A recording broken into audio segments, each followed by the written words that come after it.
पंडित धीरेन्द्र कृष्ण शास्त्री ने पवन सिंह का किया विरोध करने का सारी हदें किए पार। और दोस्तों बता दें कि पहला ही दिन का शो हुआ उनका रद्द। बताते हैं खबर की पूरी जानकारी क्या है, लेकिन उससे पहले अगर आप इस चैनल में तो इस वीडियो को करिएगा लाइक और चैनल को सब्सक्राइब करना ना भूलें। दोस्तों आप लोग को बता दें कि पंडित धीरेन्द्र कृष्ण शास्त्री जो कि अभी पटना में अपना भव्य शो कर रहे हैं और दोस्तों इसमें काफ़ी नेता विधायक लोग इन्वॉल्व है। और दोस्तों बता दें कि खास करके उसमें बीजेपी के लोग कुछ ज़्यादा ही दिलचस्पी दिखा रहे हैं और दोस्तों आरजेडी वाले विरोध करते नजर आ रहे हैं। लेकिन दोस्तों इन सबों के बीच यहाँ तक कि भोजपुरी स्टार्स को भी रगड़ दिया जा रहा है। और दोस्तों पंडित धीरेन्द्र कृष्ण शास्त्री कहीं ना कहीं भोजपुरी को नीचा दिखाने में लगे हुए हैं। और दोस्तों बता दें कि बिहार के नंबर 1 सिंगर पवन सिंह के बारे में गजब से गजब बात बोल गए, क्योंकि दोस्तों उनके शो में पवन सिंह का गाना बज गया और दोस्तों गाना इतना भद्दा था जिसके कारण पंडित धीरेन्द्र कृष्ण शास्त्री बमक गए और दोस्तों कहीं ना कहीं पवन सिंह को खरी खोटी सुनाते नजर आए। तो वहीं खेसारी लाल यादव के बारे में तारीफ भी करते नजर आ रहे हैं। और दोस्तों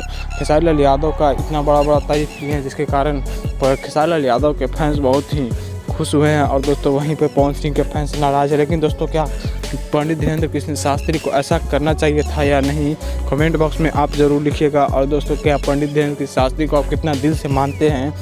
अगर आप दिल से मानते हैं तो उनको लिए इस चैनल को